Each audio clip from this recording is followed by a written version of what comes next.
علی بھی اگلا سوال ہے، جو شوہر اپنی بیویوں کو ہر وقت ذہنی اذیت دیتے ہیں ان کی ہمارے معاشرے میں اور آخرت میں کیا سزا ہے؟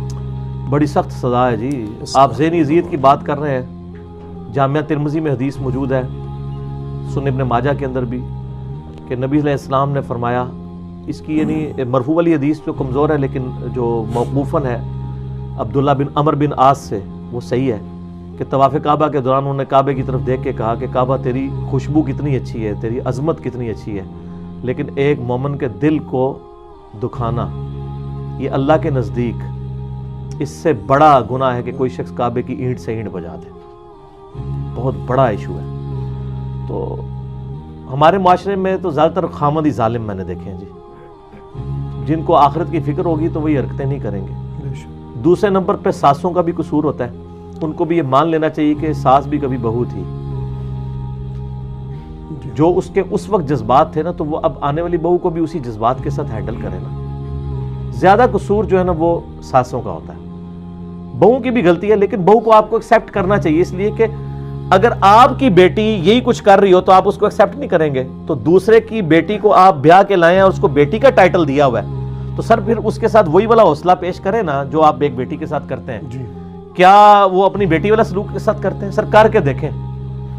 اور پھر ہوتا ہے یہ بیٹیاں تو بیٹھ جاتی ہیں دوسرے ملکوں میں، انہی بہوؤں نے سنبھالنا ہوتا ہے پھر بوڑھے ماں باپ کو.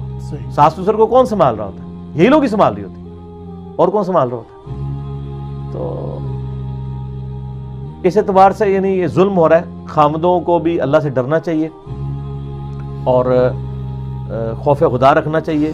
کسی جانور کے ساتھ انسان برا سلوک نہیں کر سکتا. بخاری مسلم میں حدیث ہے، ایک عورت بڑی نیک تھی اور نبی علیہ السلام نے فرمایا کہ وہ دوزخ میں جل رہی ہے صرف اس لیے کہ اس نے ایک بلی کو قید کر دیا اور وہ بھوکی پیاسی مر گئی. جی ٹھیک ہے، ایک بلی کے ساتھ ظلم کیا اور وہ نیک عورت دوزخ میں جل رہی ہے. سر یہ بہت کرٹیکل ایشو ہے. تو بیوی تو آپ کے لیے قربانی دے کے دوسرے اپنے گھر کو چھوڑ کے آپ کے گھر آئی ہے تو اس کے ساتھ اس نے سلوک کریں. عورتوں کے لیے میں کہوں گا صبر کریں، اللہ کی طرف رجوع لائیں اور اپنی کمٹمنٹ نہ چھوڑیں. اگر آپ کے ساتھ کوئی برائی کرتا ہے آپ اس کے ساتھ اچھائی کا معاملہ جاری رکھیں. ایک نہ ایک دن اس کا دل پسیج جائے گا. اگر نہ بھی پسیجا سر تو کوئی مسئلہ نہیں ہے. نبی علیہ السلام کی بیٹیوں کو بھی طلاق ہوئی ہے، اگرچہ رخصتی سے پہلے ہوئی ہے، لیکن ایک تکلیف تو آپ علیہ السلام کو پہنچی ہوئی ہے نا اس حوالے سے. تو یہ تکلیفیں ہوتی ہیں. اور عورتوں کو بھی دیکھنا چاہیے کہ وہ بھی بعض اوقات خامدوں سے ایسی چیزیں ڈیمانڈ کرنا شروع کر دیتی ہیں کہ جو وہ ایکسٹراڈنری پوری نہیں کر سکتے. اس کی وجہ سے پھر تکلیف والا معاملہ بھی شروع ہو جاتا ہے. دعا بھی کریں، کوشش بھی کریں، اور اگر بالکل حالات بگڑ جائیں اور آپ سمجھتے ہیں کہ اب بالکل گزارا نہیں ہو سکتا، تو بجائے یہ کہ شادی کے 15-20 سال کے بعد علیحدگی ہو رہی ہو، شروع میں ہی اچھے طریقے سے خلا لے کے علیحدہ ہو جائے. پھر یہ الٹیمیٹ خلا کا اللہ نے اختیار اسی لیے رکھا ہوا ہے عورت کے پاس. جیسے مرد کے پاس طلاق دینے کا اختیار ہے نا، عورت کے پاس بھی ہے. ایک بھائی کا فون آیا عثمان بھائی کے پاس، وہ کہنے لگے کہ جی اس کے اوپر لیکچر ریکارڈ کرائیں، میری بیوی نے نا بغیر وجہ کے مجھ سے طلاق لے لی ہے. میں نے کہا یار وہ اگر کوئی ناجائز لے رہی ہے تو آخرت میں بھگتے گی. ابو داؤد ترمذی میں حدیث موجود ہے. تو کہتی ہے، میں نے کہا کوئی تو وجہ. اس نے کہا جی وجہ یہ ہے کہ وہ کہتی ہے میں تیرے ساتھ رہنا نہیں چاہتی، میرا دل نہیں چاہتا. تو میں نے کہا سر اس سے بڑی تو وجہ ہی کوئی نہیں ہے. دنیا میں سب سے بڑی وجہ یہی ہو سکتی ہے کہ میرا تیرے ساتھ رہنے کو دل نہیں چاہتا. ٹھیک ہے نا، یہ جینون وجہ ہے نا. تو اللہ نے اس کو حق دیا ہے. اس کو ذرا وائس ورسا کرے. اگر کسی خاوند کو اپنی بیوی اچھی نہیں لگتی ہے کسی بھی وجہ پہ اور وہ اس کے ساتھ نہیں رہنا چاہتا، تو کیا وہ نہیں طلاق دے دیتا؟ تو عورت کو بھی حق حاصل ہے. اور عموماً عورتیں نہیں طلاق لینا چاہتی ہیں. یہ مرد ظالم ہوتے ہیں، ان کو مجبور کرتے ہیں. کیونکہ جب بھی کوئی اپنی بیٹی کو بیاہ رہا ہوتا ہے نا تو وہ تو یہی کہہ رہا ہوتا ہے کہ سمجھ تیرا جنازہ یہاں سے اٹھ رہا ہے، اب واپس نہیں آنا ادھر. ٹھیک ہے. اور آپ دیکھیں جب حق مہر کی باری آتی ہے، ہمارے معاشرے میں کوئی زیادہ حق مہر لکھوائے اس کو عیب سمجھا جاتا ہے. حالانکہ نبی علیہ السلام کے تو میں نے حق مہر جو بتائے ہیں وہ 1 ملین سے زیادہ بنتی ہے رقم.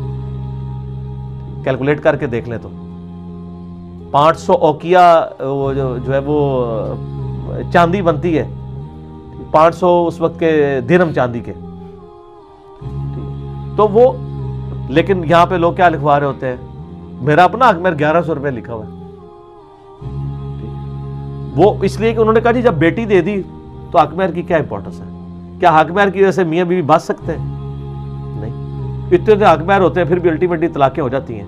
بلکہ وہ تو پھر علیحدگی ہو جانا ہی زیادہ بہتر ہوتا ہے، بجائے کہ وہ ظلم کیا جائے اور مجبور کیا جائے. اور آج کل تو اللہ معافی دے ایسے واقعات آ رہے ہیں کہ خامد جو ہے بیویوں کو قتل بھی کر دیتے ہیں اور کئی بیویاں بھی خامدوں کو قتل کر دیتی ہیں, ایسا بھی ہو جاتا ہے.